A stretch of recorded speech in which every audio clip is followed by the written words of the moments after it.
We're going to discuss this with former counsel to the Assistant Attorney General for National Security, Jamil Jaffer. Welcome to CNN this morning. Thanks for having me on. Now, we should know you are familiar with these players, with Walt and also, I believe, Alex Wong, who was his deputy. Do you think that this is a demotion? How is this move being seen?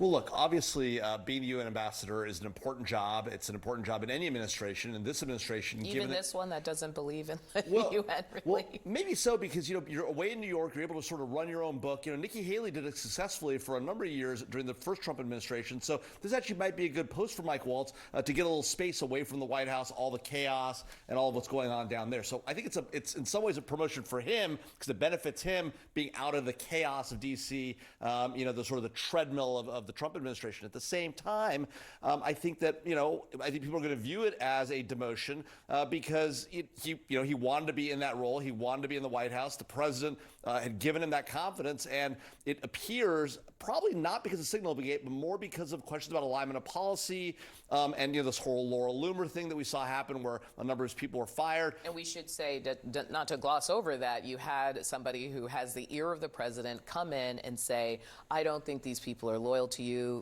whatever else she introduced, but it ended up gutting the people kind of in his department. And some of the key people who are leading some of the most important initiatives. You think about National Security Advisor. This is the person who helps the president run global policy. Now, the president's close to Steve Witkoff. He's been using him a lot for stuff that you'd typically use the National Security Advisor for, the Secretary of State for. So we'll see how this goes. Marco Rubio now playing 4 different jobs in the administration. Does. What's interesting here is that this job, National Security Advisor, you're supposed to resolve differences, right, between the Pentagon guys, the State Department, the intelligence agencies. It's a lot of moderating, mediating that you're supposed to be doing. How disruptive is this for our national security? Look, I think it's very disruptive. I think this goes back to the chaos of the first Trump administration with the firing of his first national security advisor, all the turnover in the White House. We're seeing that start again. It's going to happen. It's sort of the nature of it. In a lot of ways, but it's not the nature of it, right? Like, isn't the argument that basically you want stability in these positions specifically? It's not like,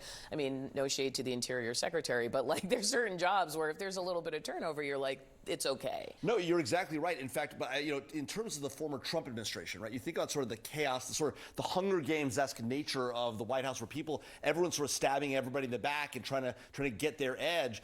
You see that happening here. It's clear that people in the administration weren't fans of Mike Waltz. It appears he had a tussle with the Vice President, J.D. Vance. That's obviously a problem. And then you saw in that signal chat something very interesting.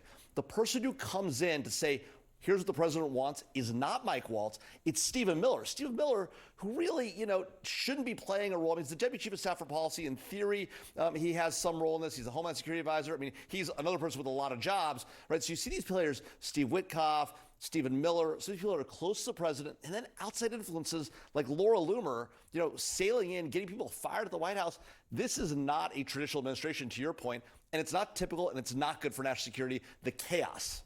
One more thing, the reports that Waltz was too sort of hawkish. Now that you have someone like Marco Rubio serving an interim role, do you think that there's a significant shift here, or is he really a placeholder? Look, in a lot of ways, Marco Rubio and Mike Waltz similar on a lot of national security issues than other people in the administration who are much more isolationist, who think we got to step back from the world, the sort of lead from behind mentality of prior administrations.